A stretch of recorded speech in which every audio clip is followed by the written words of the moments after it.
And so first on our agenda is welcome.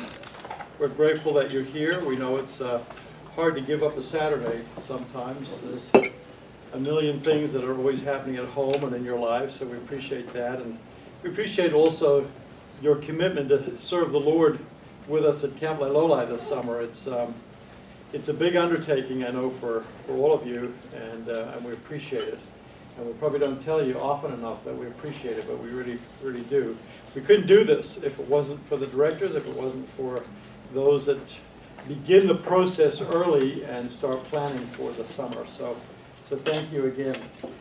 Just to quickly run through our schedule for the day, we're going to try as hard as we can to stay on track so we can get everybody out of here by around 3 o'clock if possible. This is your official welcome. I have some forms from some of our directors. Rick, thank you. Mark, I think White has sent me his. Some of them are not here, of course. The Art Manning, it's a little far for him to drive out for the day, for the meeting, 12-hour drive. Mike and Michelle the same, Mike Blaze, so they will be mailing their things. But we do have a few more coming.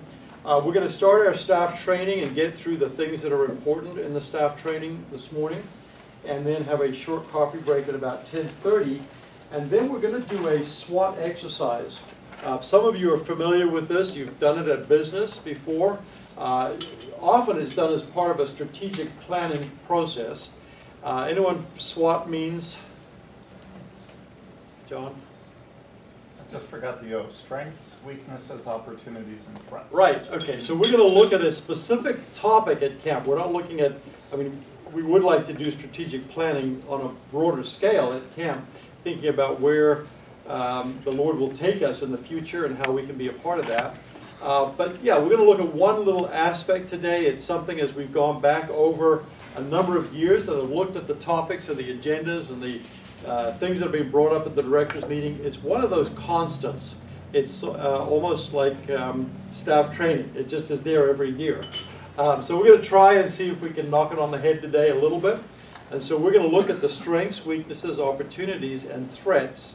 And really, I apologize that I should have gotten this out to you sooner so that you could begin kind of mulling it over. But we're going to do it as a group. And the topic is going to be changeover weekends. It is Amen. We've got to figure out a way to make this work and make it work a little better. So we're going to throw some ideas in there, and hopefully we'll come out with some good solutions that we can all live with, that will keep our campers safe and give our the supervision that we require for that.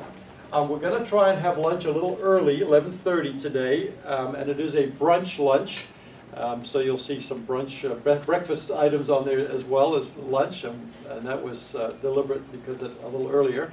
But what we're also going to do is let everyone grab their lunch, and then for the directors that are here, and I think today we may only have maybe 3 or 4 of our actual directors or assistant directors for the week.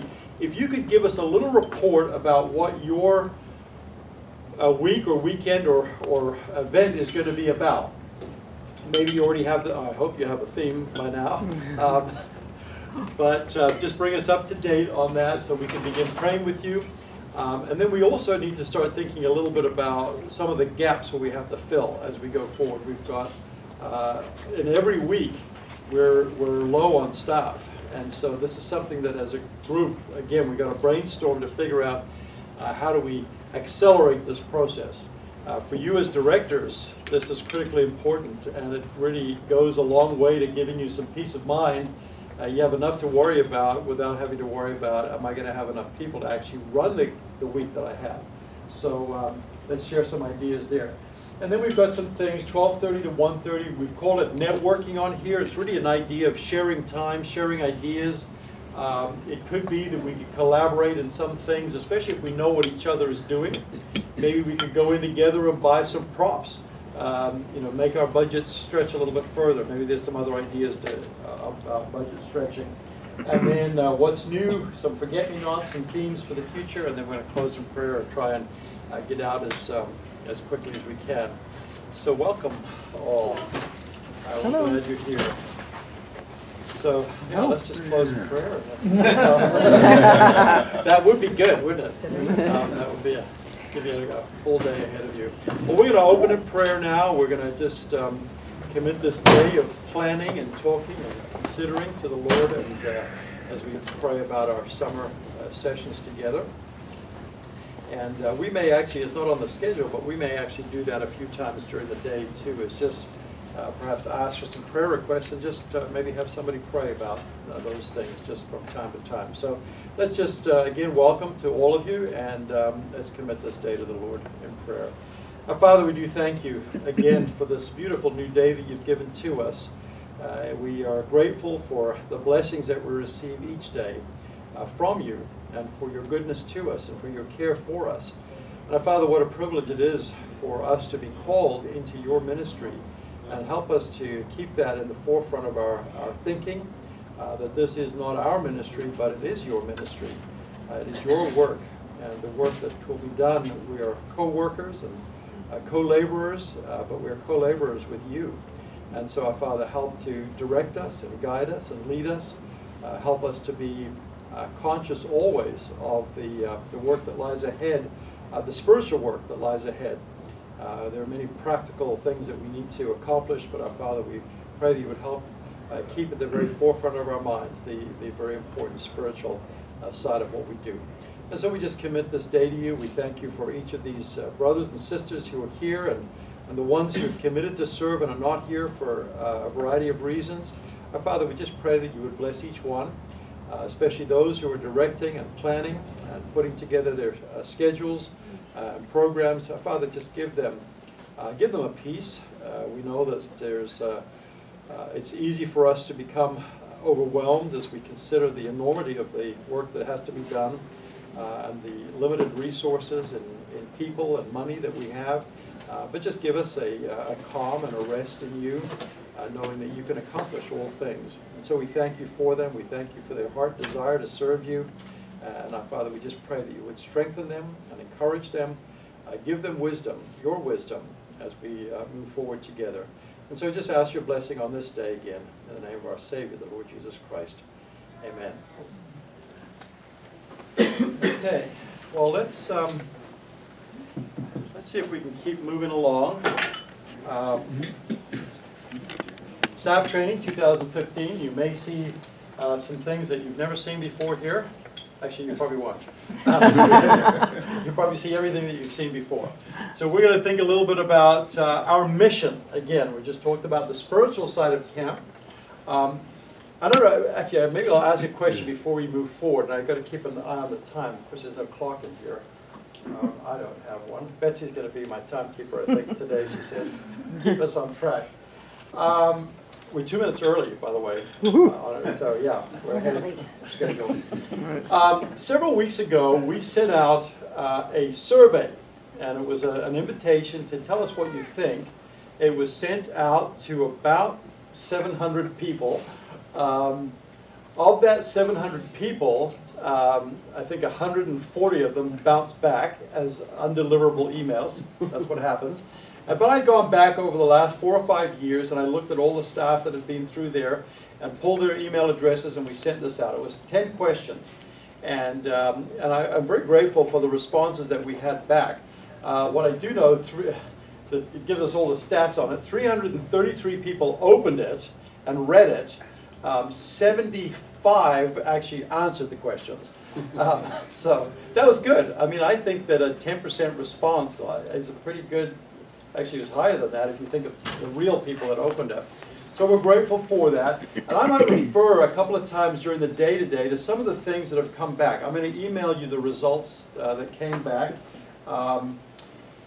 Interesting, some interesting comments and some things that are very helpful for us. There were some comments that are hard to read, but important for us to read, and so it's good things to be considering. Certainly, a lot of people overwhelmingly love camp, and they have a desire to serve at camp.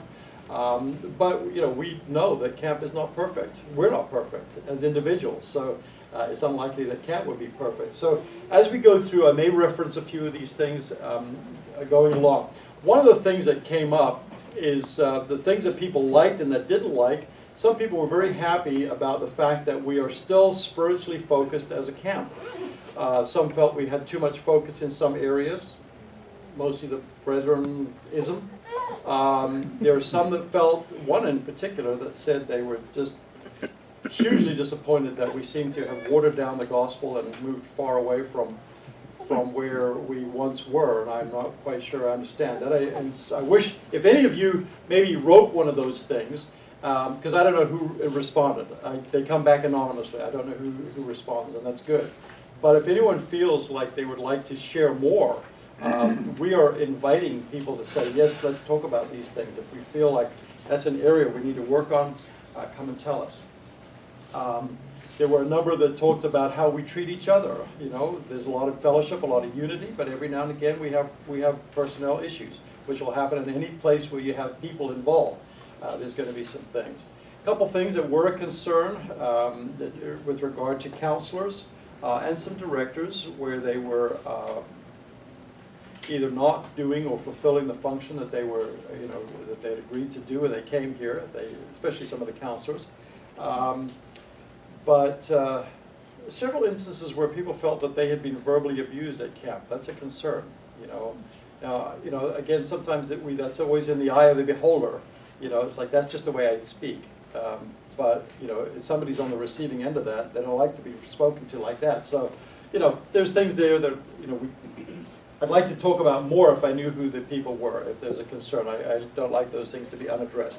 But at the forefront of all of it is our mission. Why are we here? What do we come to camp to do? What's the purpose of camp? And so we go back to our mission as we do the beginning of every week for our staff. And what are the two primary things that the mission of Camp Lailolai attempts to do? There's two gaps in our mission statement.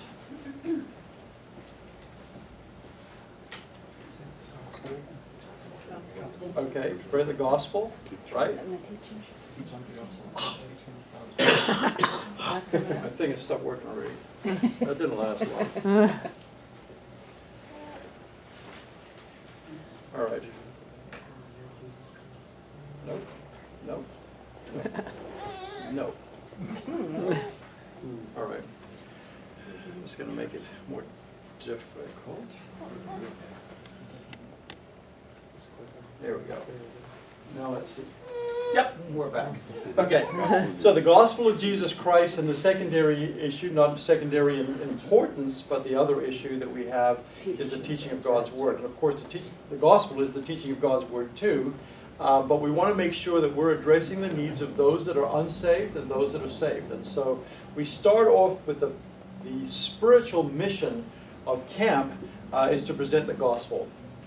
And so as we think about planning, we think about our program, we think about the activities that we're going to do, and not every single activity can meet those requirements, but it's helpful if they can, and if they can illustrate in some way, an activity can illustrate what you're trying to teach in other places.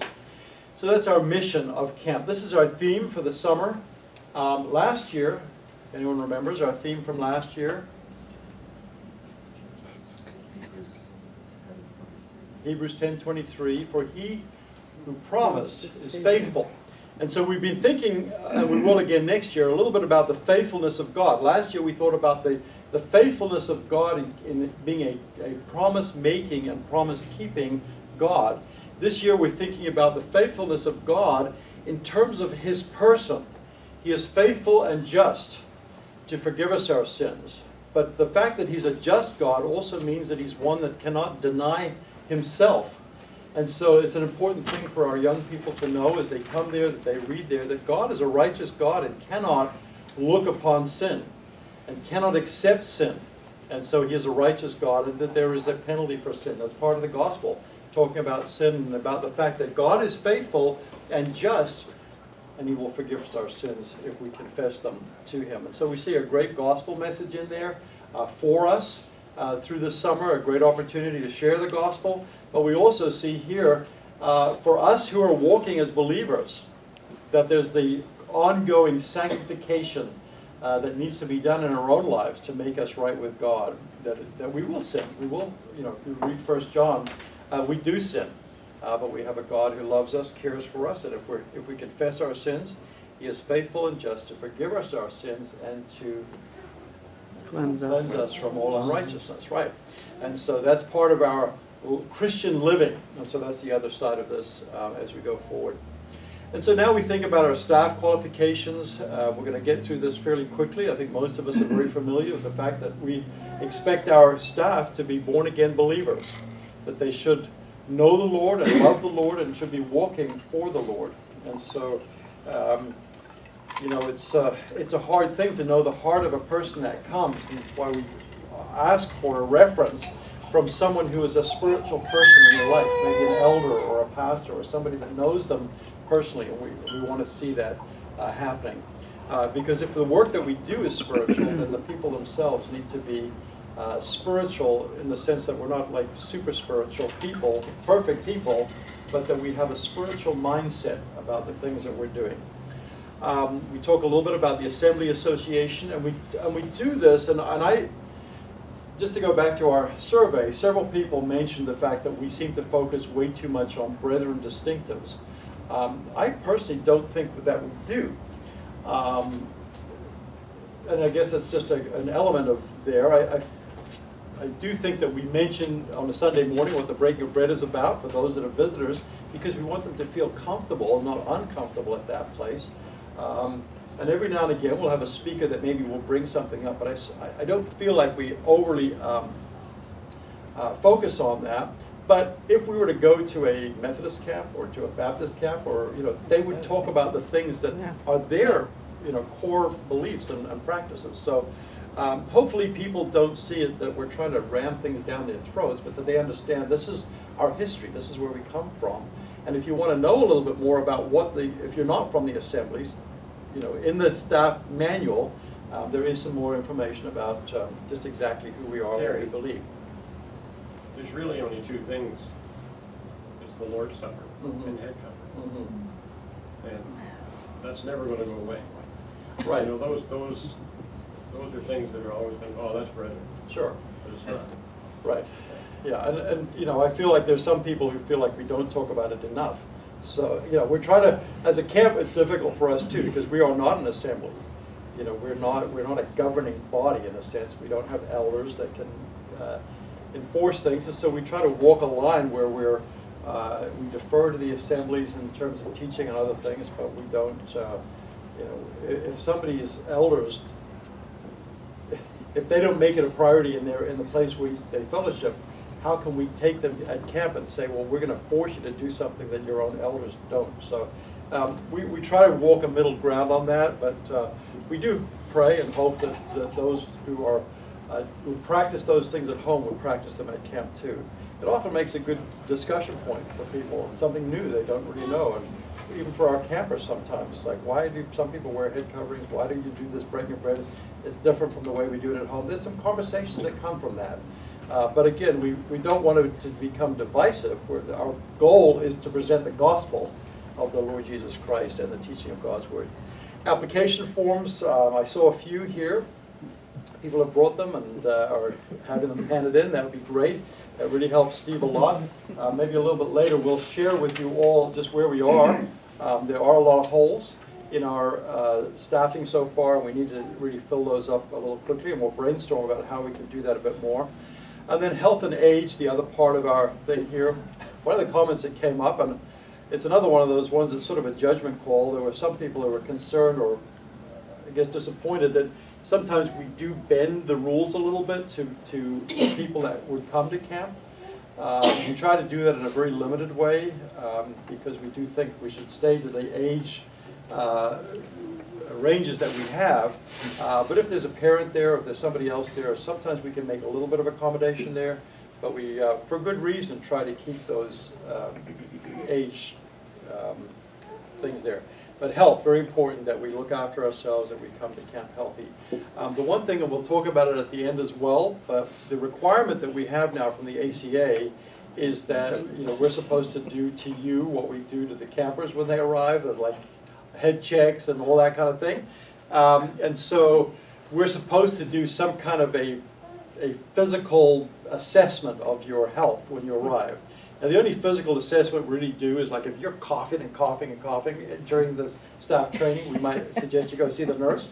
But if you look good, then we'll say you probably are good. But we would encourage you, if you have something that's happening with you that the nurse needs to know, please make a point of letting the nurse know. You know, she's there, she or he is there to help you to have a good and healthy week and to keep the rest of the campers and staff healthy. So if something has changed between the time that you filled in your application form and sent it in and the first day of camp, let the nurse know. It can be done very confidentially that she's the only one or he's the only one that needs to know. But you know, give us a fighting chance to help you if something comes up. Okay, chain of command, very straightforward. We're required to put that in, so we'll keep moving on. But just a reminder again, and this comes up sometimes where we get kind of crossing over of roles a little bit, and often that happens because many people have worn the same, different hats, the same person. They've been a camp director, they've been a staff director, and sometimes it's just good to know what those lines are. If it has to do with the facility or any kind of a staff issue or safety or, as we go further forward, the staff director is the main person to go to. The camp director's primary responsibility is the campers and the program. So if it has to do with a counselor or a program issue or a chapel issue, it would be helpful if you go straight to the director, work it out with him. Don't take it to the staff director, he can't help you with that. And don't take sort of safety issues to the camp director because he's busy running the program. You're not going to go and repair your broken step or whatever it is. So make sure it goes to the right people, and let's do it in love and compassion, both in the giving and receiving of those interactions. We do want our relationships to be characterized by love and grace toward one another. The alerts, and this is kind of the primary part of our time that we spend with you today, because it's very critically important that as directors we know what's going on and what's happening if an emergency comes up. One thing I will tell you is last year we sat down and we began the process of rewriting the camp director notebook and the staff director notebook. And there was so much things that were common to both. So we've ended up combining the two books. But we've broken out in the book those things that are specific responsibilities for the camp director and specific responsibilities for the staff director. But it'll be one book. The other thing I'm hoping that we will have for you, because the book is big because it has all the forms in it that you would need to do, incident reports and other things, out-of-camp trip reports. So we're going to have a separate place for the forms, but I'm hoping that before the summer session rolls around, we will have a little book, just like we do with the staff manual, the counselor manual, every other manual that you can have as your personal copy. You don't have to wait for that summer to come and say, okay, I need to review my book because I don't have a copy of it. You'll have your copy and we can send it to you electronically, which reminds me I owe John an email. Make a note there. So that's as we go through. Let's think about our alerts. 5 alerts. What are our alerts? What are the 5 that we have? Waterfront. Fire. Tornado. Missing camper. Tornado. Second one. Evacuation. Evacuation. Okay, that's our last one. Fire, waterfront, missing person, tornado, and evacuation. Evacuation, the one we often forget because we never done one. And we pray that again this year we won't do one. But let's just kind of run through these very quickly again so that we're familiar with them. Fire, a very potential hazard that we have at camp because of the nature of camp. We have wooden buildings, old wooden buildings, and we were in the middle of the woods, and so there is potential for fire. So a couple of things just as preventative measures when we think about fire. The most obvious ones, of course, are things like our campfires. We do go through the process in the spring of remeasuring all of those campfires, making sure that the campfire pits near the cabins are a correct distance away, that the rings are the right size. They grow and they change and they move through the summer. But we'd like to try and keep them as much as possible where they were put because they're in a safe place. They're safe from the cabins. There also, we will have, by the time summer rolls around, we'll have cleared any overhanging branches or trees or other things that are close to those fires. And we're asking and calling on them, we will talk to the counselors about this as well, and then the maintenance crew. We want to have fires that really encourage discussion. I mean, campfires are a great part of camp. You know, having people come and sit around a campfire and just in the dark, and sometimes we just feel freer to talk about the things that are really hurting us or concerning us, or share with those things in our lives that are important. And a campfire can help do that. But we don't need a 12-foot campfire to do that. You know, if we can have a campfire that's just maybe a few feet tall, that will be perfect, because it just really brings that out, that whole camp experience for people. We will do a big campfire, you know, the whole collective campfire down at the campfire area, and that will make it a little bigger and a little more exciting. But I often see campfires that are started, and you know, we'll get all these pink slips, the maintenance. Can we have a campfire? Can we have a campfire, cabin, whatever? And then they build this campfire that's going to burn for 3 hours, and they're there for 10 minutes, and then they're gone. It's like, okay, it's cold out here, or there's too buggy, or whatever it is. So I understand that, but again, if we can keep the campfires a reasonable size, and we'll try and set the maintenance crews who help build them that way. This spring, actually, we had to go out and get wood. We don't want to just keep cutting down our forest, so we actually had wood brought in that we cut, which is kind of a weird thing when we live in the middle of the forest, but we want to keep the forest. But we are taking some trees down, and that's helping too, and to open things up for sunlight in the girls' area. It was getting kind of damp and wet and moldy in some of the cabins. We don't want that. So fire, importance of preventative things. If we do see things that are a safety hazard, we would encourage every staff member, you know, if you see a wire that's exposed or broken or frayed, let us know. If you see anything that's a safety issue, of course, if you see someone left a can of gasoline or something flammable lying around camp, let us know right away so we can take those and put them away. And again, just discourage our campers from being the ones who light the fire. I'd rather have an adult doing that. But what if there is a fire? What's our response if there's a fire? Who takes charge? Who does what if a fire were to break out at camp?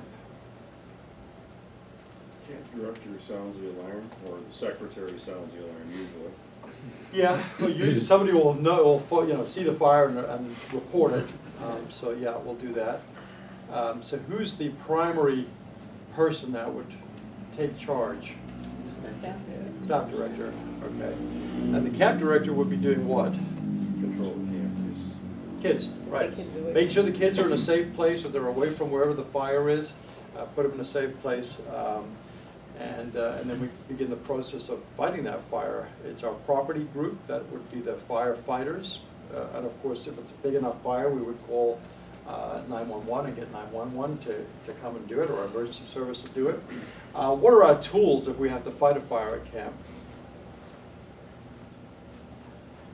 Fire extinguishers? Yeah. Yeah.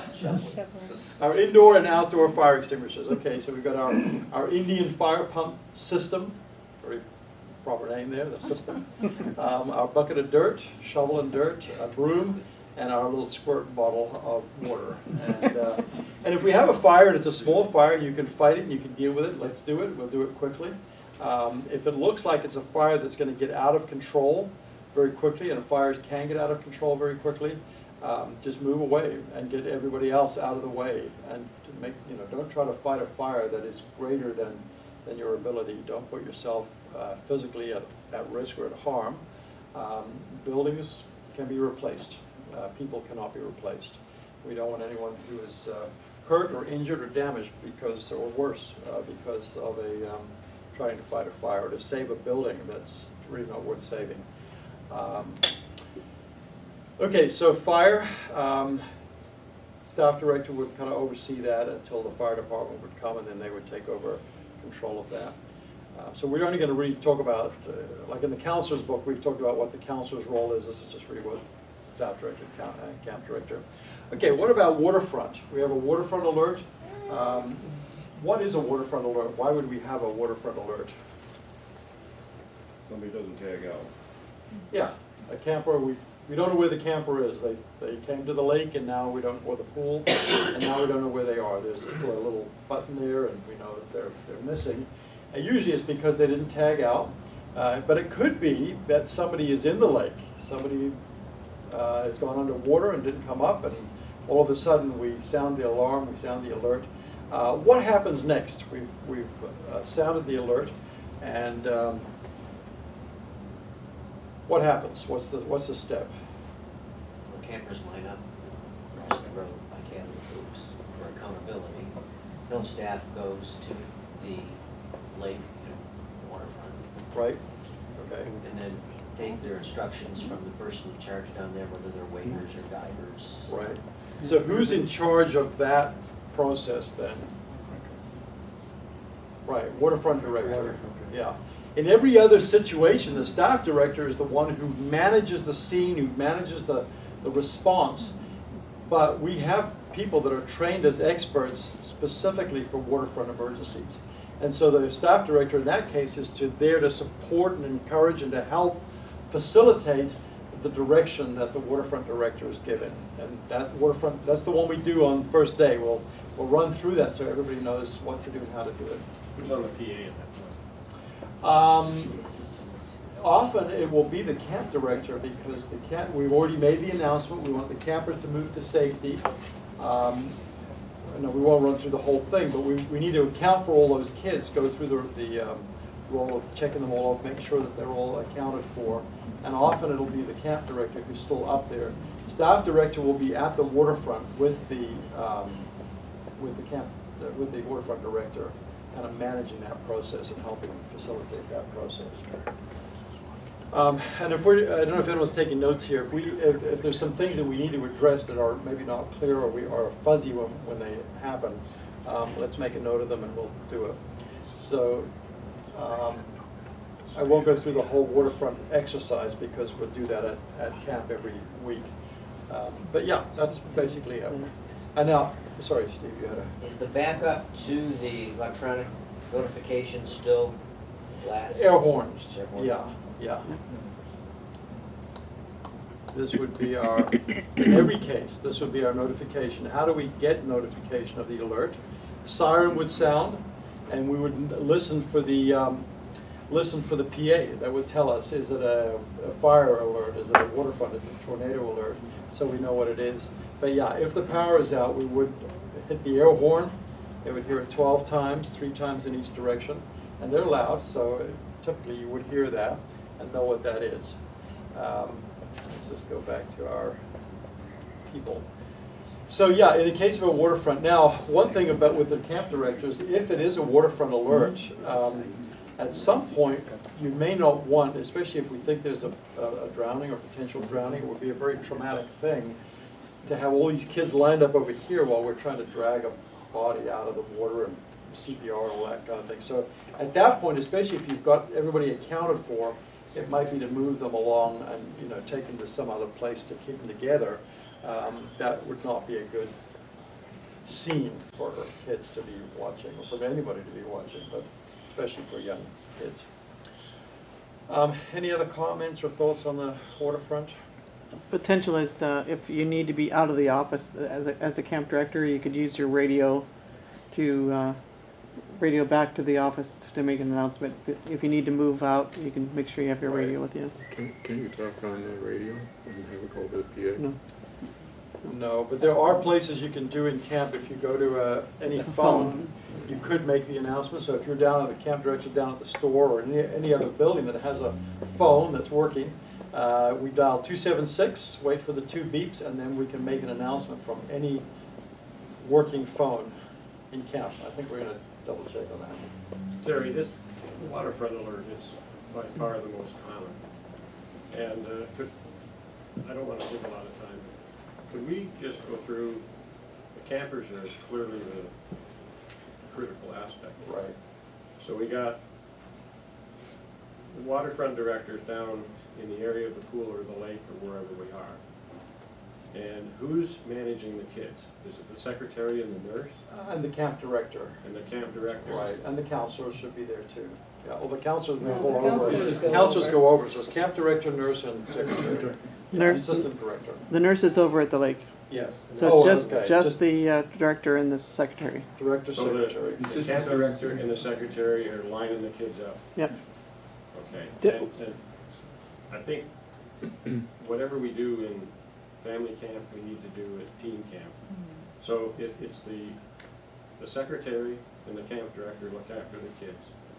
They're all accounted for. And then where would the muster point be after that? Well, Craft cabin?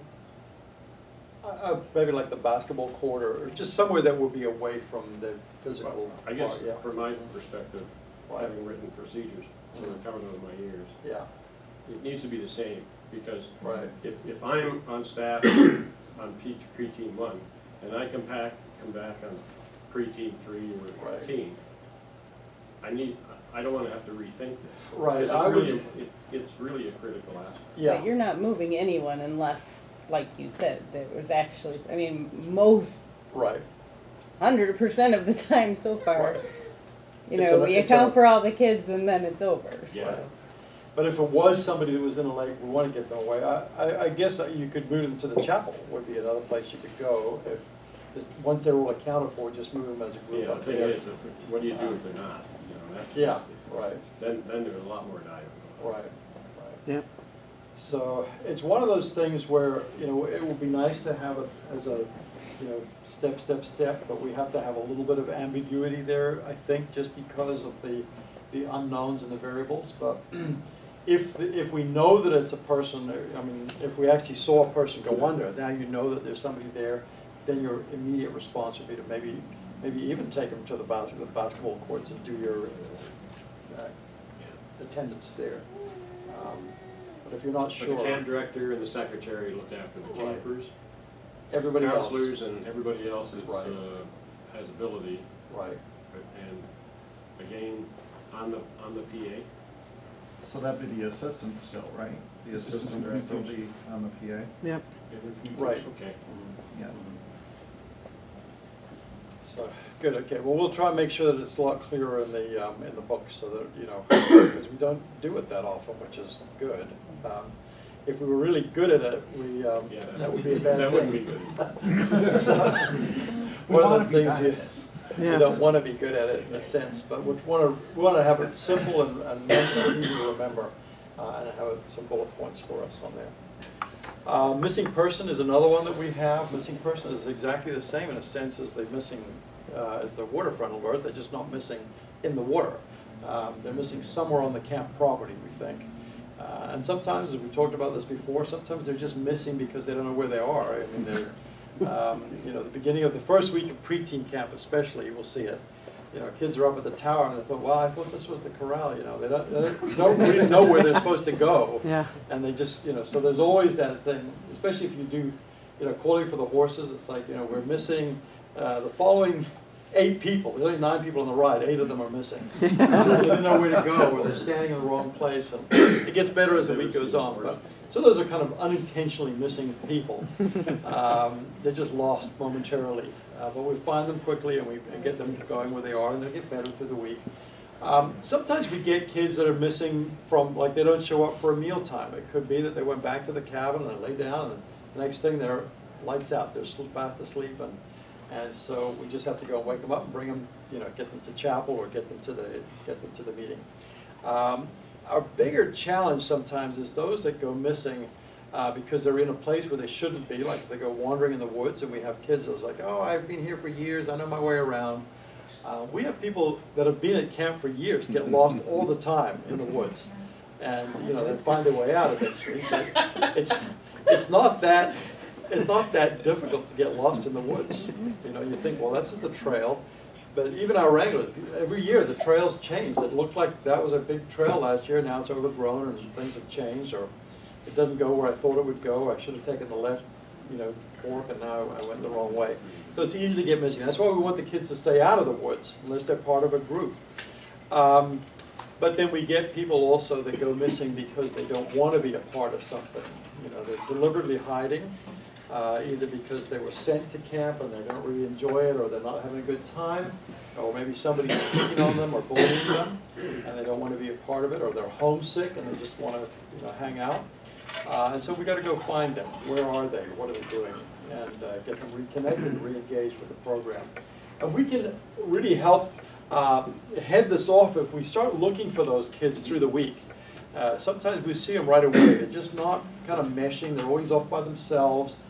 Very quickly, we've got to try as a family of believers to get these kids integrated with the program. Maybe find a camper that's been to camp for years and is very comfortable there, and get them connected with someone. Make them feel like this is camp, their camp too. One of the things that came up in our survey, again, a criticism really, is that many of us can become somewhat cliquey. We have our own group of friends. We came to camp with a group of friends, and we really are self-sufficient. I don't need anybody else. I got all the friends I need.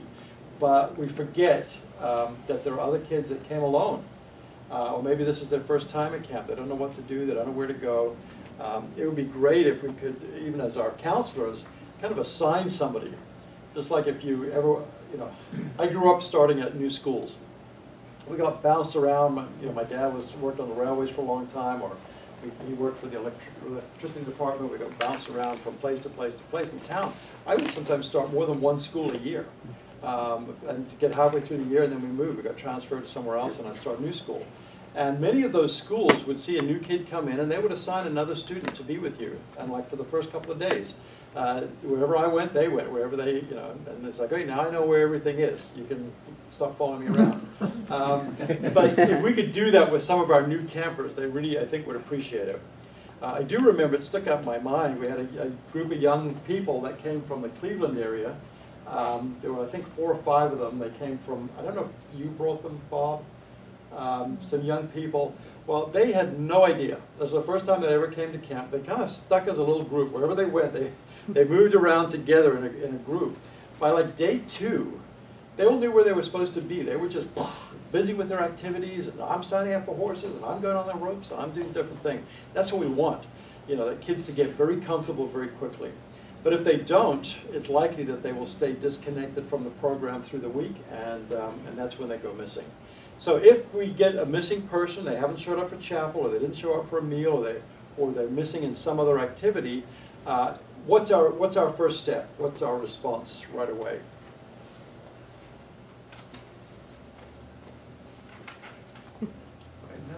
That's good. Well, generally, I think we maybe assume that, right? We don't assume that they have gone missing right away. So we'll make an announcement. We'll call for them. Billy, you're supposed to be at archery or whatever it is, and make a couple of announcements. We might send a counselor or a couple of people back to the cabins. Maybe they've fallen asleep. Maybe they're back in the cabins. So we'll do the obvious kind of things first. Make the quick search first. Call for them. Look for them in the places where they were last seen. If at that point they have not been found, then we might sound the alarm. Say, okay, there's a missing camper. Let's get everybody lined up. Let's do the thing and the same whole process all over again. And in this case, again, your staff director is going to be the one who will be overseeing the search. And again, we look in the obvious places first. You get these small groups of people to say, okay, you go and check the wash houses, you check the cabins, you check the chapel buildings. If we don't find them in any of the obvious places, on a bunk or in a cabin or under a bunk, in a stall in the bathroom, maybe they just went to have a shower, maybe they just went to the bathroom, and they, all of a sudden they find that there's a 3-county search looking for them, and they've just gone to the restroom. So we would then go looking, and we might have to start widening that search, looking in the forest, looking in the woods, going to the places that are a bit further away.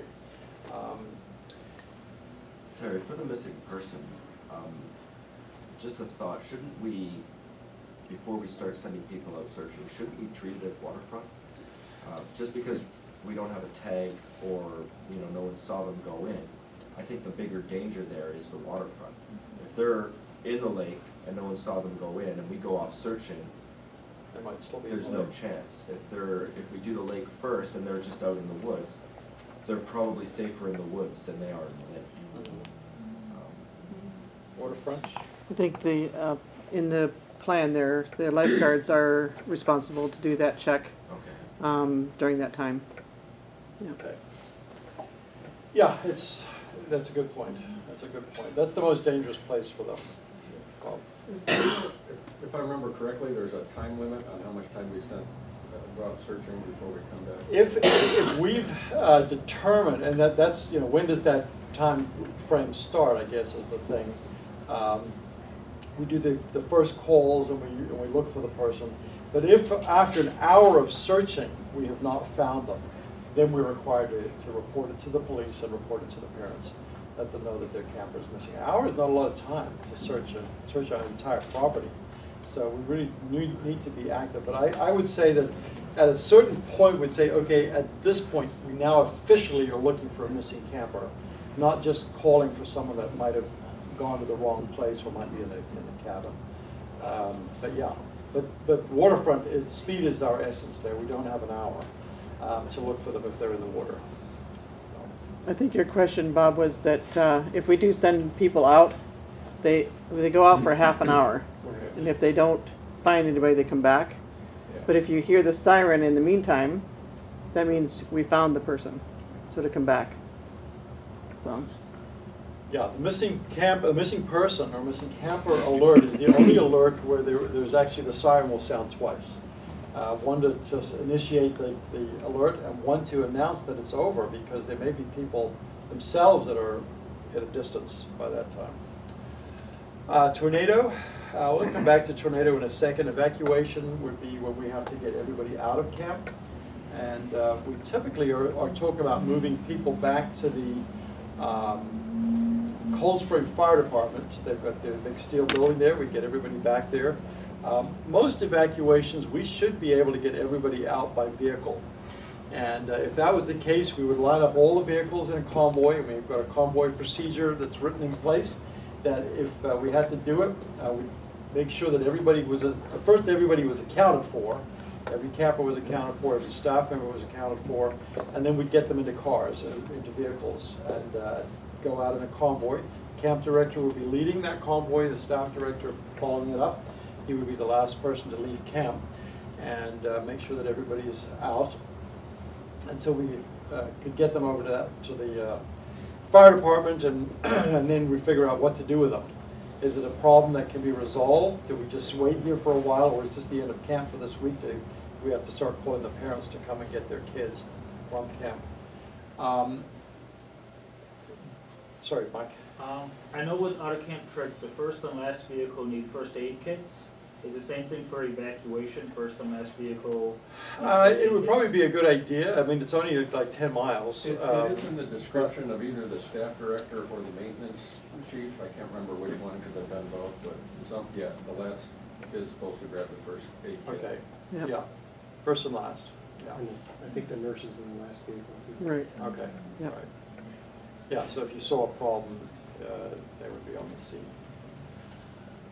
Okay, the other type of evacuation we've talked about is that what if we couldn't do it by vehicle? What if the main road for some reason was closed, either by fire or some other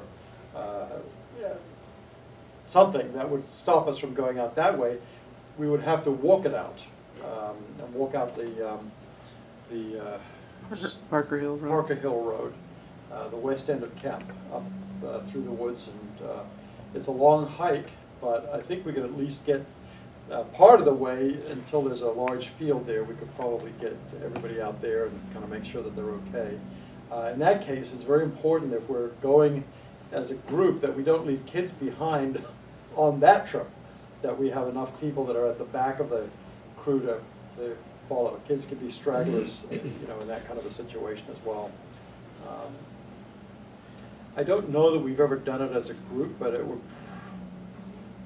certainly as a director, it might be worth at least walking a part of that way down that road to just have a look and see what's there. It is an impassable road by vehicle. You might get a four-wheel drive through there, but even the logging companies don't try to get stuff through there. And there's a bridge there that's not in great shape for a logging truck. So it would be a walkout if we had to do that. So let's, I think if you take that road all, and you stay straight, like there's a lot of roads that go off to the side, go straight, go up to the top of the hill and come down, you'll hit some paved road eventually. And then when you get down to where there's a field, you'll see a power line that goes across. If you follow that power line through the field, it takes you right to Bunker Hill Road. Then Bunker Hill takes you to Cold Spring Fire Department. So, you know, that's the way you want to follow that. So, The bridges, you know? yeah, if the bridge is being worked on right now, so it's totally out of commission. Hopefully by the summer it'll be ready, but but so it's probably about a 10, 12 mile that way around. It's a long Yeah. walk. Okay, and then tornado, let's just go to, we looked at the notifications, sirens, listen for the PA, campers should move to the road in front of the pool except for tornado. So let's go to our map. Just as a reminder of where they are, we don't really talk to the campers about about zones. We just want them to know, we want to know where would be the quickest place for me to go if there was a tornado. We have 7 locations, maybe 8, I guess, now, locations that we could go to if there was a tornado. Some of them are already marked up there, some are not. Where are our tornado safe zones?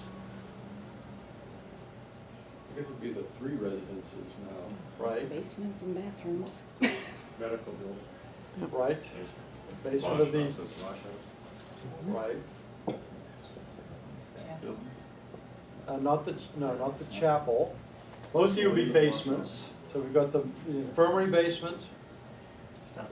Staff building is the other one, the staff building basement. And then in the boys and girls areas, we can use the washrooms, and it seems like an odd choice to make because, you know, why could we use that and not the chapel? The chapel is a big open building. If something happened, there's really nothing to support that roof if it fell in. In the wash houses, those walls, the shower wall, not on a regular stall, but the showers have concrete block walls and would give some protection if there was a wind blowing.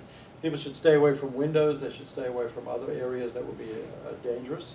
But yeah, I think the chapel roof would probably become a great big sail. If a tornado came in, that thing would just fly. So that's not a good place to be.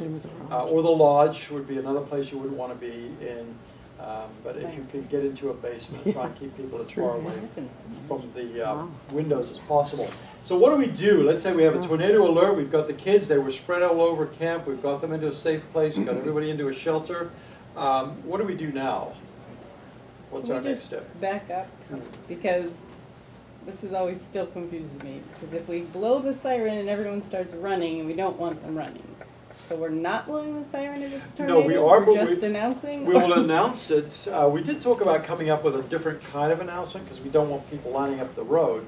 But that's why it's so important that you listen to the PA. So that as that siren begins to sound, it would also say, this is a tornado warning.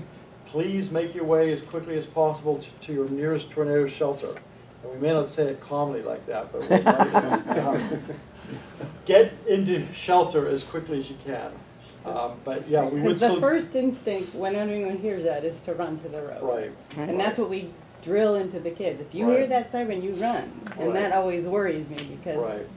they're not going to be listening necessarily. Yeah. So, And that, I we don't did know. talk about coming up with a different sound. I don't Or know even just quite- like a quick like, "Roo," and then stop it. I don't know, but you can't stop it, can you? No. I don't know. That's the unstoppable siren. Yeah. Yeah, I don't know. That's I a don't good. know. Either. It's a I good haven't thing. actually been there for a tornado alert yet. Oh, yeah. I think we are trying to. I've heard. I should have asked Tom this morning. Tom said, I think, is committed to getting us our sound system improved before the summer, because sometimes our speakers are not good on the lodge, and we're not hearing some of the announcements. So we've got to get that improved, and we're working on that. We hope to have that in place by the summertime to have much better communication around camp. The fear also is, you've got kids out on a trail ride, they've got their own severe warning plan, things that they have to do, because they're not going to be anywhere close to a tornado shelter. But if they are, let's get them into a shelter quickly. And then that's when we begin to start doing the attendance. Counting, just making sure we know who we've got in each building.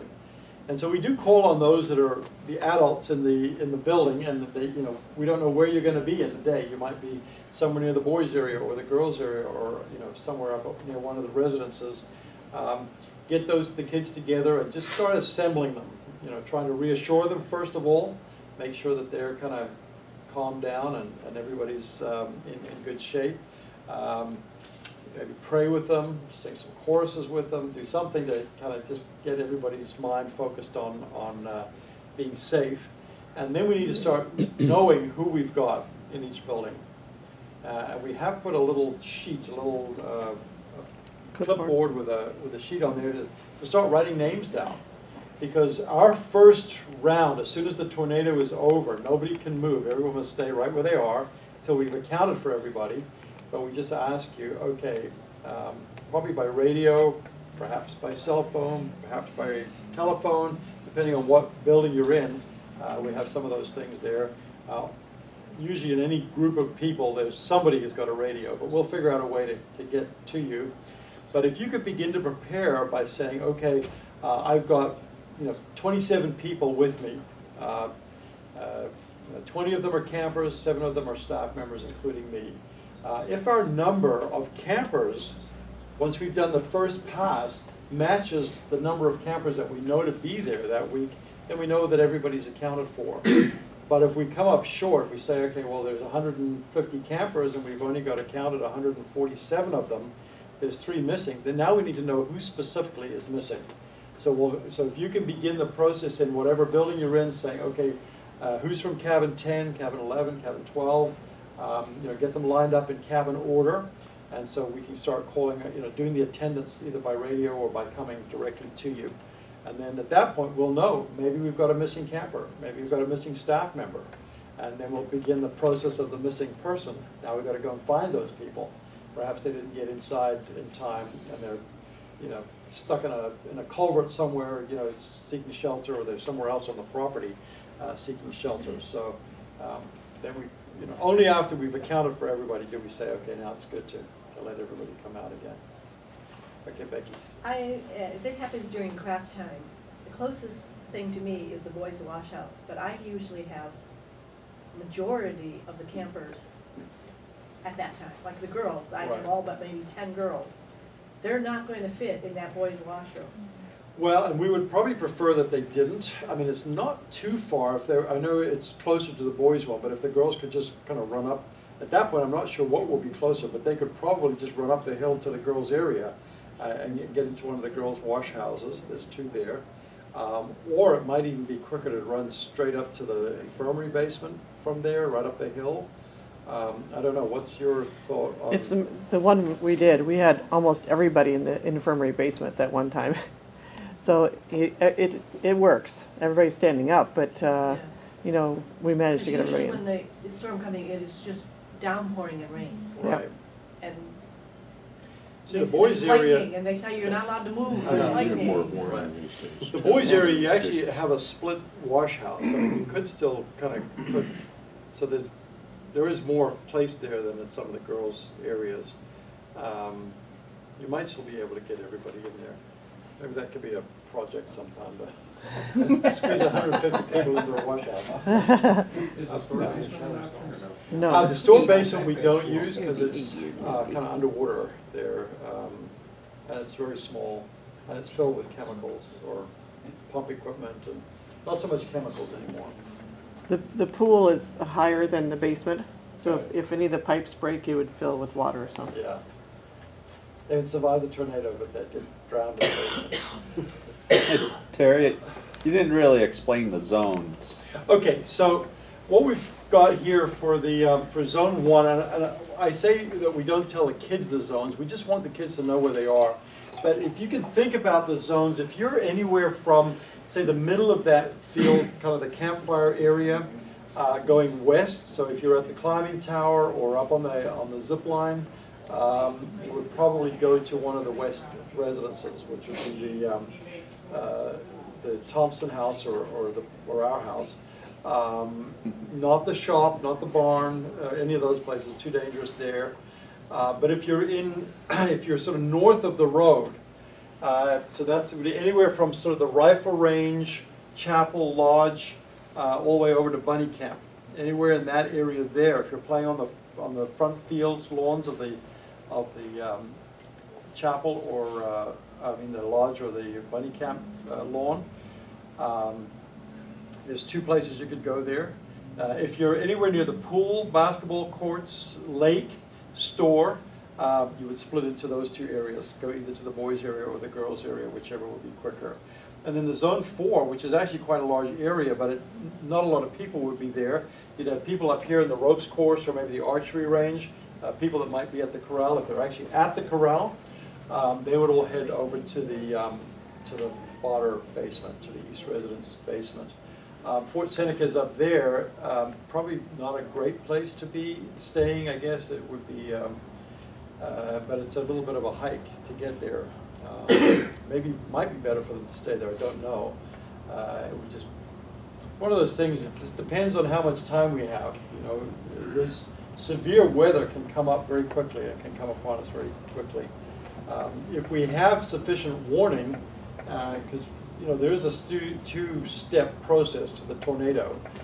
We might already know that there are conditions in the area that are likely for tornadoes. If that's the case, we'll probably have already shut down the waterfront and they, pulled the trail rides in so that nobody's out on a trail ride. Maybe started closing down some of these activities so that we're all prepared for it. At that point, we might have the staff directors who are say, okay, I need someone to go down to the basement of the infirmary, somebody to go down to the basement of the staff building. Make sure that it's ready, that if we have to get people in here in a hurry, it's not filled up with mattresses or chairs or other things that are going to be an obstacle. Begin prepping for that if it's the likelihood that it might come. We never know. I mean, we had wind severe enough the other day to rip the windmill off. So it had some problems already, some issues. That was kind of the capping issue for that. Shona? I was just going to say, I feel like the terminology for these things are important. Like, the kids don't understand necessarily what's going on. If you say shelter, we use the same terminology when it comes to lightning, and Right. they just need to be under shelter. I feel like we need to specifically speak the word zone Right. for a tornado, like, and match that up and not say, like, I think it's almost in panic, you might say shelter and they'll just run Right. to a building. Right. You almost have to be very determined to say, in this situation, you need to say zones. Right. Use that as like a key word for tornadoes. Right. That's a good point. It is a good point, because we don't want them on a porch somewhere just waiting for it to blow through. And sometimes, we can have, it could be lightning and severe, heavy wind that becomes something more significant. So it's better to get them in the right place first. Okay, yeah, so maybe zone is better. I was thinking more in geographical. I don't want a kid thinking, am I in zone 1 or 2? Yeah. And, just go to your nearest shelter. And we were really not using the word shelter for the tornado, but maybe we could and use a different word for the lightning thing. A shelter, it's not a shelter in the greatest sense of the word, the tornado one. It's not. Most of them are not fully underground. They're all kind of half open. They're kind of not underground. So I don't know, but it's a good point. We need to help them make that differentiation. We'll think of the terminology on that. We'll start trying to use that a little bit better. Maybe cover for rain and shelter for storms or something. Yeah. Get under cover. Undercover, Yeah, that's good. I mean, Okay. those signs are on the places, right? They are, Kids on every seeing building, a yeah. picture of a tornado, Right. so if you said, go to a tornado shelter Right. spot, Yeah, I think, look for Right. the sign, I don't know. yeah. And I Something think very that's- specific. Yeah, like it that. is. And that's something that I think that if we start thinking about for camp directors and assistant directors, when we do the hazard hike, we want to make sure that the kids know where those, tell them, look for that red and black and white sign If we have a tornado, you're gonna go to the nearest one, look for the ones that, you know, as you go around camp the next day or two, point them out to them. But again, our counselors and our staff members are the ones that are gonna be leading that. You know, if you see a kid just kind of sitting on a porch, it's like, don't just leave them there. You know, say you're gonna get to a safer place. Let's get into shelter now. Yeah, some of those buildings, we actually have multiple of those signs on because they can see them from different directions, different angles. So they may not know it's because it's around the corner where they get in. Terry, if you're at the ropes course, you're supposed to go to the Boddard's house, is that correct? Right.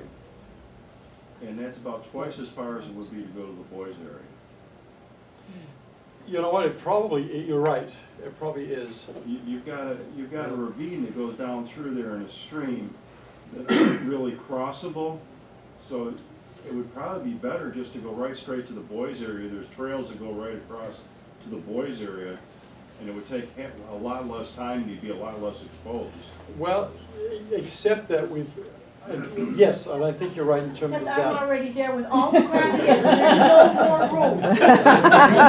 There's a sign up, please use other shelter. This one's full, go no room in here. You're not really worried about cramming another kid into the room. Right. The more kids, the better, because there's more to hold the roof up. Right. But when you're running across that field, It's gonna be all. I guess the only other concern that I have was the accident that we had at that other camp a year ago where the kids were running through the woods and the trees began to come down.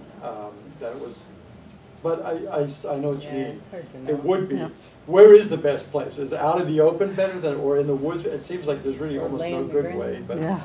just Yeah, the maybe use the best judgment at the time, whoever's in the group. I probably wouldn't know the trail through the woods to No, I the, wouldn't either. I wouldn't know the trail either. You have to go uphill. We're not regulars, so all the trails back there. right? but maybe we These should. are obvious, because when you're coming down the road from the ropes course, you walk right, it's right there. I mean, Right, it's very obvious. We could mark it if you had to. right. So, Maybe we need to dig a couple of caves. Yeah. One over by Seneca and one by the ropes. a bunker, Yeah. put a bunker. Bunker, yeah. We'll find an old septic tank that's not being used. I think that the one time we did have it, Ellie and I were running to the east residence from the lodge, because I don't know why we were running that far, but we did. So we ended up following the tree line, you know, and I think it's important not to go right through the middle of the field because of the lightning. So you want to stay close to the tree line. Like if you do come off the ropes course, you're going to come along the tree line. You're not going to walk through that open field. You're going to stay close to the tree line and go down. That's what we did. I mean, when we ran it, we were hugging that tree line the whole way along. And it was the driveway was the scariest part. Yeah, there's nothing there. That's No, right, yeah. And you could do that, yeah, in fact, going that way. If you came, even if you did come out of the woods, you could still run along like the back of the baseball field and Yeah. that way into the boys' area, if you Yep. didn't know where the trail was. Right.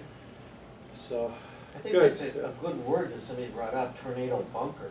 Mhm. You know, I might want to consider using that term. Right, Yeah. yep, I don't know if kids would know that word. bunker. We're gonna teach them. Right, we're going to teach them.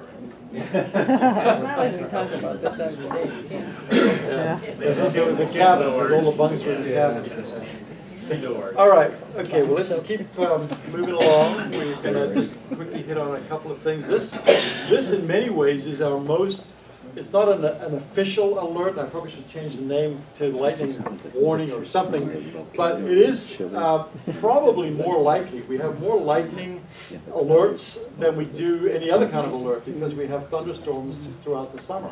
And they're also more dangerous. I actually started looking up some statistics from last year and then got distracted by something shiny online or something. I didn't finish that study. But more people are killed in lightning and lightning-related things than are in other things in our area. And especially if they're out, you know, in an open field or open area. And so as soon as we have the first sign of lightning, and there's some great tools now we found last year. We've got that little radar thing, and which one is the one that's got the weather bug on it? There's a one that will tell you exactly where the nearest lightning strike was to where you are now. It's called Spark. Spark, yeah. Yeah. Maybe that was that bright thing you just. Yeah, I started downloading an app. So I can't remember if that was. Yeah, it's Weatherbug, yeah. Weatherbug, okay. Yeah. I've got like 4 weather apps on here now. So, but yeah, it'll tell us where, if there is lightning in our area, whether it's within the, 3 miles or 5 miles or 10 miles of where we are. But often we'll hear it first. We'll start hearing thunder and lightning. As soon as we hear any thought of thunder or lightning, we shut down every outside activity. And that will often be our camp director who will do that. But he may not be the first person to hear it. But as soon as we hear it, we shut down the trail rides. And often it's the wranglers that hear them first, because they're out in the, they're in a quiet, part of the woods. They start hearing thunder. You'll hear them on the radio first, turning everybody around and starting to head back if they hear it. But we'll shut down the waterfront, the pool, the zip line, anything that's outside, and ask everybody to get under cover. We're going to start using that terminology. Get under cover. So that could be inside of a building. Chapel would be good in that case. And sometimes we'll do that if we know, okay, this is going to be here for a while. Let's just get everybody up to the chapel. We can do some games with them there. We can get everybody set. We don't have to have people moving around. But again, sometimes it might be during store time. The kids are all, some are in the pool, some are in the store. Everybody's got to get in the store for now, or at least onto a porch. Or if it's in a craft cabin, let's get them under cover, at least so that we can have them in a safe place. If they are outside and they've got to get to cover, as Betsy was saying, the tree line is the best way to do it. Don't have people running right across the middle of a field. Stay away from anything that's metal, metal buildings, metal fences, metal poles, anything that would conduct electricity. You don't want to be near at that point. Even vehicles. Even if you're inside of a building, stay away from things that conduct electricity. Stay away from the windows. Don't be near running water. Don't go and have a shower or decide that's a good time to do that. Stay away from the phones, even our phone system. If we start making a phone call, it's likely that a line can conduct electricity.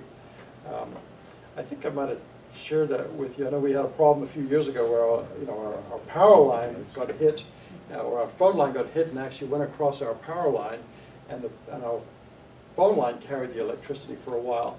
But when I was in the military as a young person, I was a radio operator, and we had a fellow who was he was in one of these mobile radio things with a huge antenna on it, and he actually had his headset on, and this antenna hit a power line, and just about knocked. I mean, the guy was deaf for weeks after that, and he lost his life. I mean, the power just went straight through that thing and through his headset. So if you're near any kind of thing that can conduct electricity, it's dangerous, extremely dangerous. Water is dangerous, being against anything that's open. And our problem is that I don't think either sometimes kids or adults appreciate how dangerous it can be. We have kids that are running from place to place. We have adults setting a very bad example sometimes, because we all want to be somewhere where we're not. It's like, well, I'm in the kitchen. I've got to be up there because it's time for, getting the meal ready. So we start running there. Or there's a parent who's at camp working on staff and their kids in bunny camp, and they want to run there quickly to find out how they're doing. It's like you're putting everybody at risk. And if we all can just get into shelter, get under cover rather, and stay there, and make sure that we stay there until the danger is over. As much as we want to kind of get out there and get all our little ones with us, know where they are and know that they're safe, we've got to trust the Lord on that in some ways and say, just I gotta keep safe myself as well during this time. Once our activity or thunder and lightning is over, we still have to wait another 30 minutes because stuff can be kind of rolling in the background. You'll just hear it. And every time that rolls, every time we see another flash of lightning, the 30 minutes, the clock resets. It's got to be another 30 minutes after that. We need to know that that system is way out of the area. And that's why it is good if you can get the kids up to the chapel. If you're in an area like that, you're going to be there for a while. You can get some activities going. Most weeks in the summer, we're likely to have some kind of a thunderstorm. It would be good to think about some activities, some indoor activities. I remember Dwayne a couple of years ago asked for, could we get some newspaper? And Bill Ferguson used to do his rounds, and he used to go to some of the newspaper companies, and he would just collect all of last week's papers. They had, you know, tons of them there. We brought them to camp, and they did snowball fights, and they did making planes, and they did all kinds of stuff, you know, taping themselves with, you know, building costumes out of newspaper. You could do a lot with a piece of newspaper. So, but find some games that the kids can do and have a few up your sleeve just in case you have to have them in a safe place for a while. Any other thoughts on lightning? Is it thunder alerts or is it lightning alerts? Because last year was like, oh, thunder, everybody under cover. Well, where was the lightning? Well, thunder is often a precursor for us. It means that Yeah. there's lightning in the area. Typically, it will follow fairly soon, but You have sight or sound. So Yeah. That's what thunder is we the should sound of the. maybe put severe weather alert or something there, because it is not just lightning. It is, if it's thunder, we know that there's often lightning nearby. Yeah. And you'll see it, you know, we've had a couple of strikes right in the middle of camp where it just, a bolt of lightning hits the ground or hits a building, and usually there's a clap of thunder right on top of it or right nearby it. But it's hard to tell because sometimes thunder can be, it sounds like it's miles away. You know, you think, oh, do we really have to stop everything? But, you know, it can come very quickly on you, and lightning can be there sooner than the thunder. So yeah, thunder and lightning, we'll call it. The one report we heard is the reason why we wait 30 minutes is because the cloud usually moves on, but they found that a cloud was 40 miles away and it came all the way back to the spot where, you know, it was clear by that time, but it had reached back 40 miles. So that's why we're trying to wait that 30 minutes to. 30 minutes is a standard. Yeah, yeah. In all, at least I've been involved in sports in Hamilton, and it's 30 minutes to the last. Right. And you're always resetting. Right. Yep. The losing team say, hey, there's lightning, gotta go home. Yeah, right. Call the game. Somebody's got- I know, it's the worst thing for campers, because what do? I mean, now their activity is Yeah. stopped, and it's not fun to be locked up somewhere for hours, you know, or for even a half an hour. Yeah. So they don't like it, and we don't like it either, you know, it disrupts the program, but safety is gonna be our priority. Okay, basic first aid. How many people did the CPR first aid this year? Maybe. Okay, good number. Again, as we do every year, I know it takes some time to get done. We did move over to ASHI, which is the American Safety and Health Institute this year. We moved away from the Red Cross program, just because they're a little bit more responsive, it's a little less expensive, it's easier to get some people trained.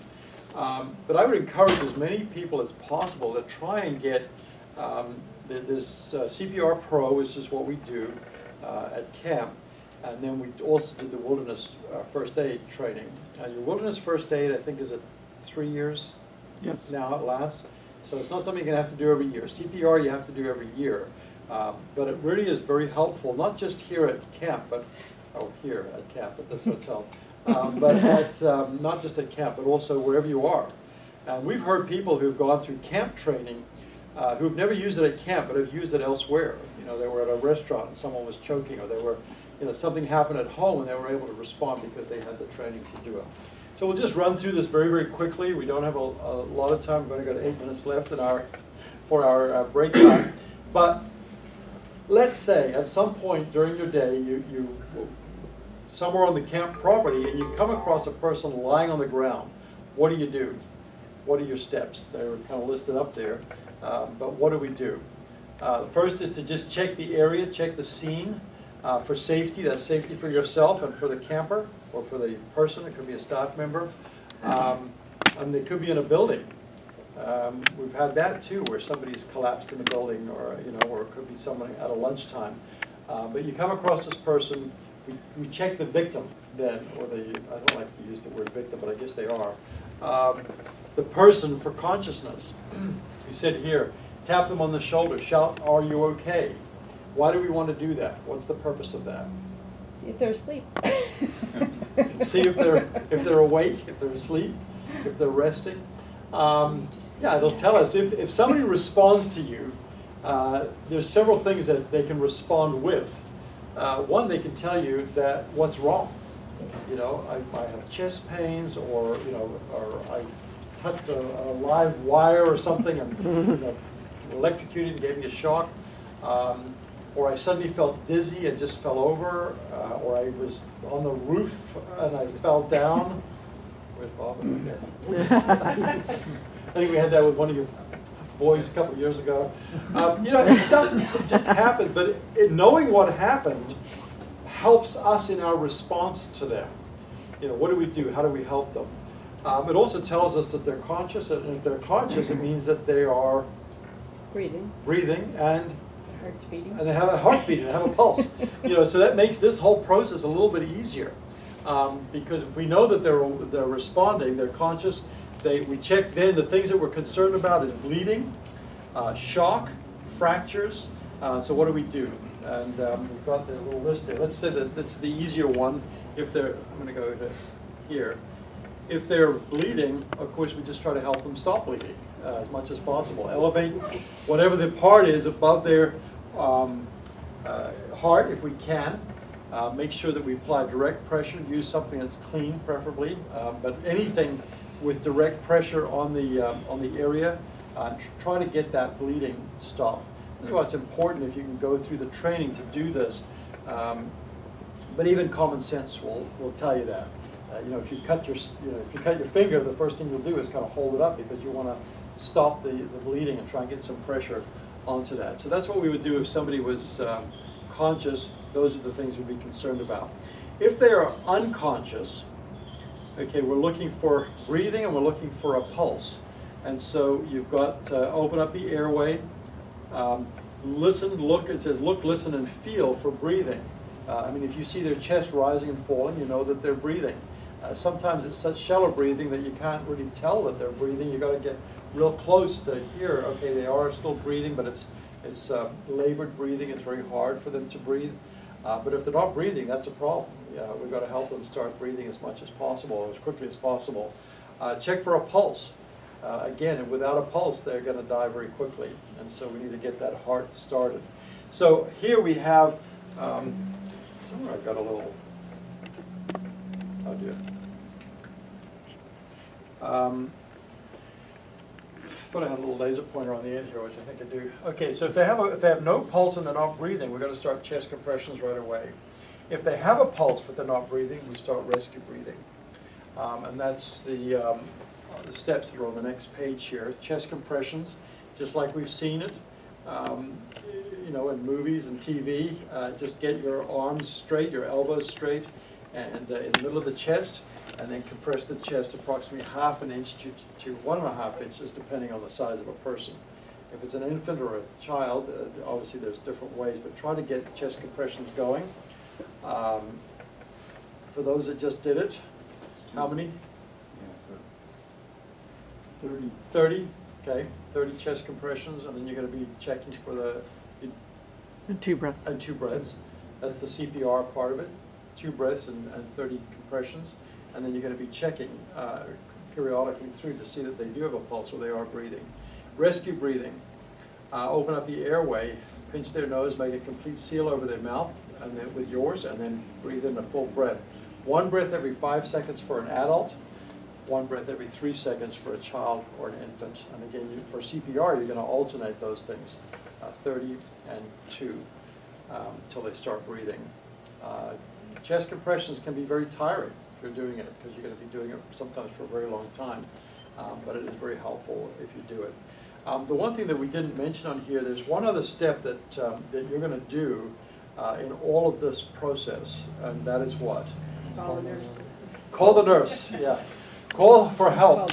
Call for help, but maybe get someone else to call the nurse. Just keep going as much as you can. Or ask, is there anybody here that has CPR? Because as we did the other day, I forget how many people, was 30 plus people that went through the CPR training, and that's not including our nurses and other people that already have it. So we probably at any one time have at least a half a dozen people that are around you that have some training in CPR.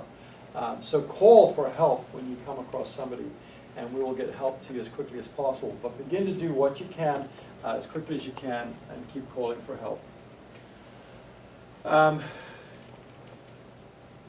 Preventing disease, washing hands, knowing the risks to yourself and to others. This concerns, I would say, mostly the people that work in the kitchen, just because it's that one central place where if any kind of disease or bacteria or contamination gets into that, it affects everybody that's at camp.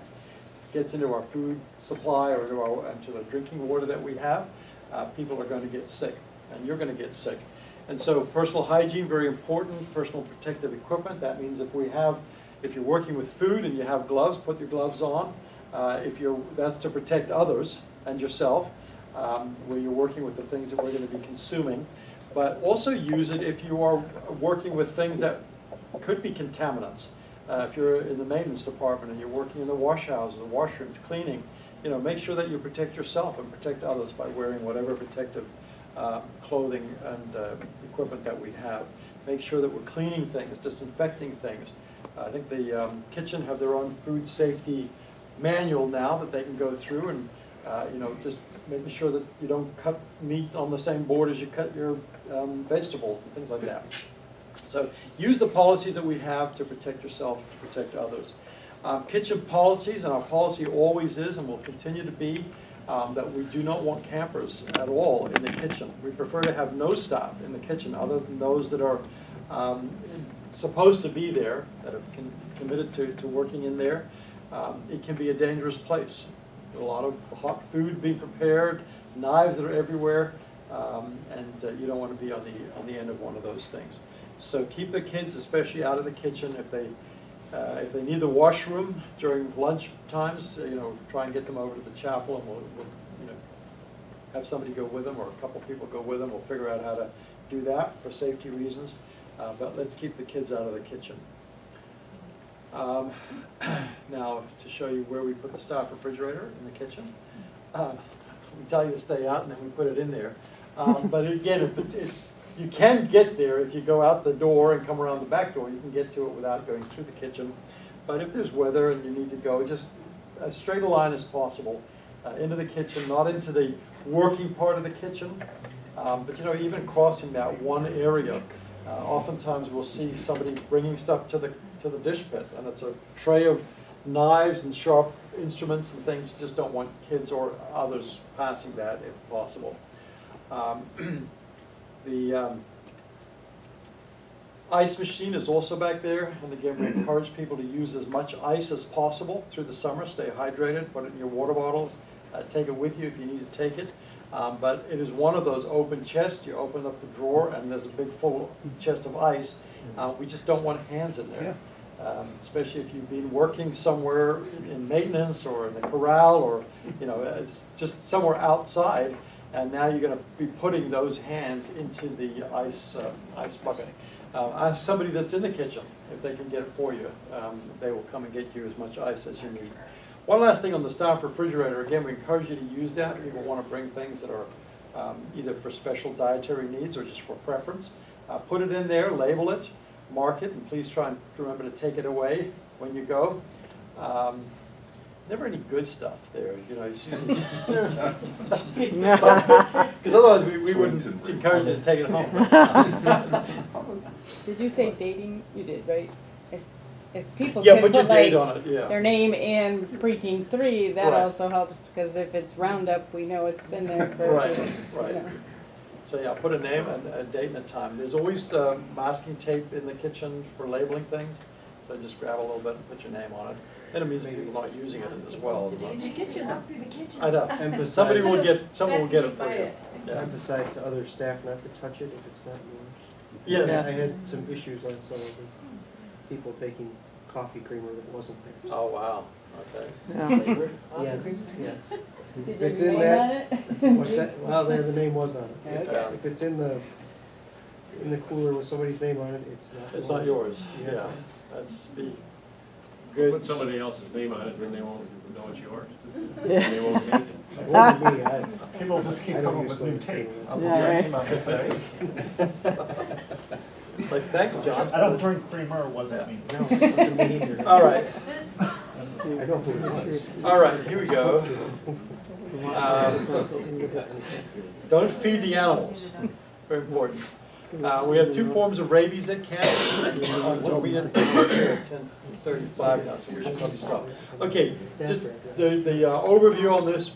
If we see an animal around camp during the day, we assume that there's a problem. It's either rabbit or it shouldn't be there. We're going to do what we can to get rid of it. The action to be taken, notify the staff director. The staff director is going to notify one of our property people, and we will take care of it. Last year it had to be trapping, but maybe we'll have fewer raccoons this year. But we do have bats, we have mice, we have ticks. Ticks are going to be a big problem this year, and there's increasingly, Lyme disease has been a problem for a number of years, and we've now, especially down at the corral, we've got signs up there about tick-borne diseases. But there's an even newer one, and I forget the name of it, but there's a newer one that they found in the Midwest that is even more severe than Lyme disease. Difficult to detect, and it's not treatable either. So it's very important that if you're out in the woods or you're out anywhere, that you personally check yourself every day for ticks. Make sure that you, during shower time or whatever, make sure that you're taking care of that. We don't want anyone to get sick from coming to camp, and certainly our campers, if we can encourage them also to make sure that they are checking themselves every day for ticks. They do wait in the woods, they wait on the trails as you're going out, they're kind of hanging out, looking for whatever's passing, and it could be a person. Bats and mice, bats just are a reality of camp. We're trying to close as many inside living places as we can for them. We're happy for them to live outside in the woods and other places because they do eat insects. But mice, we just don't want inside. And they will come. They will come if you leave food out. So again, the worst offenders typically are the lean-to. Yeah, take any food going back to the cabin. And certainly anyone that leaves food on the porch of the store or the pool deck, unless we get a lot of wrappers. I really want to see if we can really make a commitment this year to try and every day have those things cleaned up. Doris used to have her room there. It's not her room anymore, but she used to every morning go out and sweep up all the wrappers that were left the day before. It's just, I mean, that should be a thing that is a thing of the past. We don't want to see wrappers around because they are unsightly, but they're also going to bring animals as well. Camp orientation, this will be more for our thing, hazard hike. I will leave because it's in your book, in your staff manual. Could you just back up to the bats policy? Yes. What are we supposed to do when we have a bat enter a room where all the kids are? If the kids are in the room and we see the bat come in and it's still kind of just flying around, our first step is in a very orderly way to get all those kids out of there. It hasn't landed, it hasn't settled on anyone yet. Just get the kids out of the room, notify our people to come and take care of it. If we wake up, like in a cabin, and we find that there was a bat in there, we have no idea when it arrived, how long it's been there, then we need to get everybody out again, but we need to have the nurse just take a look and make sure that nobody got scratched or bitten, or you think that no, but I guess maybe you don't. But our goal is to kill the bat and to hold it, to. So as a director, you see one flying into chapel at night. Right. What is our procedure? Our procedure then is to get the kids out of the chapel. Right then. Right then. We don't wait. We got to get them out, and it's got to be the directors that make sure that happens. Mm-hmm. Right. Right. You could just say, everybody move to the lodge, right? That would Yeah. probably be the simplest way to we've do had it. that. Try to continue what you were doing. Yeah. I think the conflict is people are afraid to interrupt the message. Oh, yeah, In if the you midst of the message. I mean, if it's in the middle of singing or choose the right door, people probably don't have an issue with it, but if it's in the middle of a message, that's when there's hesitancy to react. Right. Yeah, but I think we have to, even if it's the speaker's in, his most important point, we may have to stop and pick that up later. Just get them out of there is the best policy. But do it in a way, I mean, people don't have to like scramble out the door in a in a rush, but just in a very orderly way, let's get them out.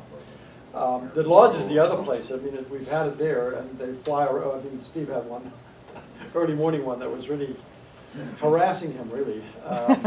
But they can come in a meal. They can come at nighttime, they can come in the daytime, and that was early morning, but also late night, you might see a bat around. If that happens, again, we just need to get everybody out of the lodge or out of the cabin or out of a building. Get them into safety and take care of that bat. Terry, if I can just speak to the one we had at the winter weekend. If you're the only one in the building, make sure you keep an eye on it. I left to grab a radio so that I could let Stacy and Terry know, and by the time I got back, I'd lost sight of it. And so they came up at 6 a.m. We spent half an hour looking for this thing, couldn't find it. And then we found it when all the kids were in there. Yeah. So just make sure you keep an eye on it so that we can get rid of it. I think it was Will Benson that found it, was it? His boot. He picked up a bat. He picked up a backpack that was on the ground. It was actually lying under the backpack, and he just. Done. That's how I feel quite often. Problem solved. Okay. So I was there last weekend, and there is a nice family of bats in the chimney. So you can hear them, like there's a lot of them. So once we get the fires going, and hopefully, but in the meantime, keep the doors closed on the fireplace. Just going to the hazard hike, we won't go through it all, but just a reminder for the directors and assistant directors who are going to do this on Sunday afternoon. We have now increased the amount of information we've put in the staff manual. So just take that; it should tell you everything that you want to know about. And we have the east and west sides there, everything that they should know. And this is an important one. Everyone should stay out of the activity areas.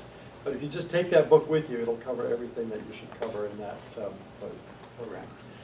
Okay, leave all this out.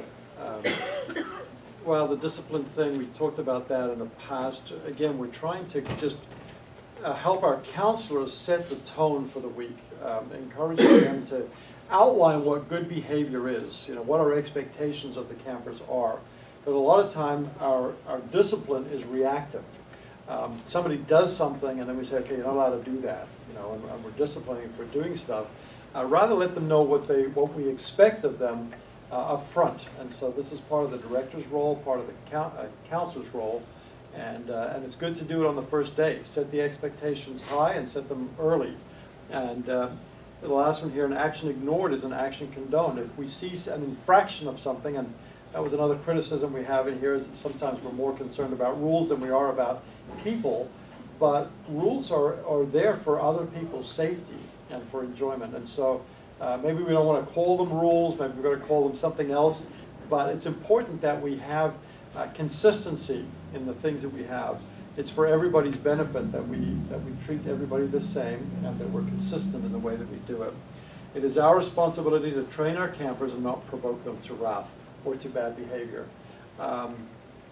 Bullying, again, we talk about bullying. It's a big issue, and we'll probably talk more with the counselors in the summertime, but if we can be aware of it, it's any kind of physical, emotional, or verbal abuse can be bullying. And as I say, in some of our comments, you'll read them, there are people that have said that they've seen it with counselors bullying their campers, and perhaps they don't see it as bullying. They're encouraging them to play hard and to try hard at the activities, or to do, but it comes across as bullying. It's upsetting to some kids, depending on, they might have grown up in a very sheltered, quiet home, and now somebody's kind of in their face yelling at them, and it's upsetting to them. So, but certainly any kind of physical abuse is not to be tolerated at all.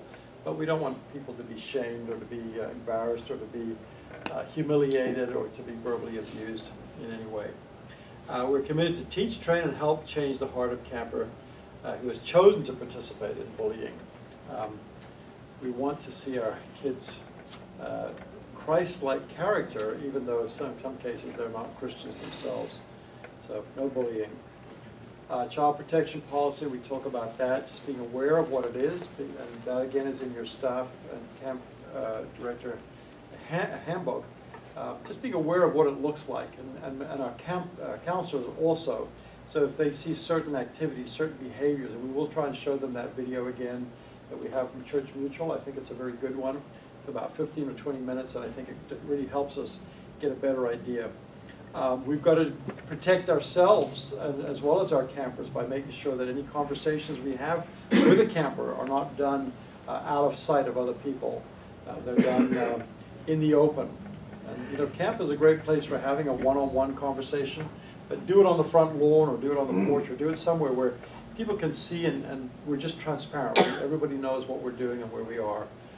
And encourage the respect of privacy, your privacy and their privacy. We want to respect their privacy, but we want them also to respect the privacy of each other. And if there's any suspected abuse, we have to report it right away. Okay, camp policies. There's no new policies in here. All the same policies. Behavior, Christ-like behavior should be modeled by us as believers, especially for these young people that come that don't know the Lord Jesus Christ, and even those that do. They should take their lead from us. We should be leading by example in our behavior. And that has to do with our behavior, with our supervision of ourselves and others, with things like cell phones. You know, our policy is still the same. No cell phones in the cabin areas at all. That means counselors or campers. And we really want no cell phones at all by anybody. But we do make some allowances for those that are up on the hill, but it gets out of hand a little bit sometimes, you know, and you just see people sitting on the porch on their phone, you know, and it's like we told the campers that they can't have it, we told our counselors, it just sets a bad example. If we do have to if there's any reason to make a call for business or for whatever, or to check on a family member that's at home, if we could make it as short and as limited as possible, and really try the goal of not doing it. One thing that we now have at camp that we don't have, really don't have Wi-Fi anymore. Our satellite is gone, and we do have very limited sort of hotspot wireless, and so we will make it available to our directors and probably the speakers, but we just don't want, you know, people sitting on Facebook all day or on streaming video or YouTube, or, you know, we've had people in the kitchen that, you know, will plug in their computer and plug into our Wi-Fi and have Pandora or Spotify streaming music all day, and just, you know, we can almost watch our data dive as they do it. So again, let's just try and encourage the great outdoors is what we're doing. Let's turn off. Up at the school last week, they had a, what do they call their day, where they for a week they go without electronics. Yeah. No TV, no cell phone, no video games, no, you know, and they try to encourage the kids, let's make it a week of that. I think it's a great thing. This is what we're trying to do at camp. Let's disconnect for a week, even as directors and as staff at camp. Pets, discouraging them at camp. Staff vehicles and camp vehicles. Our vehicles are the places where most of our injuries happen at camp because we're misusing them. People riding on the top or the side or the back of a vehicle that they shouldn't, and we all do it. And, we've got to again set the example for our campers and our staff that if it's a staff vehicle, it should be put away and left there for the week, put in a safe place. It shouldn't be driving around with it. Oh, that's our time? Okay, that's probably our coffee time. Okay, and then camp vehicles, we do have a number of camp vehicles around, trucks and golf carts and gators and maintenance vans. Those should just be used by the people that are assigned to them. Our staff director does the assigning, or they might already be assigned by a property manager. And then this one here, campers and staff to hand in all of their medications to the nurse on the first day, and the staff to let them know of any additional thing. The nurse is very good about getting the medications to people at the time that they need them, when they need them, and let's help her do her job properly. And then sign in and sign out. We need to know in case of an alert where everybody is. If somebody is missing and we have an alert, we could have a missing camper or a missing staff member, and it's like, oh, they just went to the store. They didn't tell us that they were leaving. So sign out and then sign in again when coming back. Very important. And have a great summer. Okay, that's the torture over. Steve. Maybe move this later on, but I just wanted to, are we planning on incorporating a discussion with the counselors about an case of an active shooter? I know we don't want to talk to the campers about it, but are we going to talk to the counseling staff? We probably should, that we have a plan in place. We probably need to talk about the active shooter. We have a policy now. or at least a plan, and we're gonna review that with our local EMT and fire department about it, and police department. That if we had a situation where there was an active shooter on the property, or once, there's a different word that they use, because it might not be a shooter, it's just a person of danger, I guess, on the property. What do we do? How do we get the kids to respond? How do we get the staff to respond to that? So we'll have that in place before the summertime. We'll communicate that with you as well. There is coffee and tea and juice and, no, not tea, I don't think, but There there's is coffee tea. right there. But let's take a short break. We're gonna run, okay, we're already 5 minutes behind time.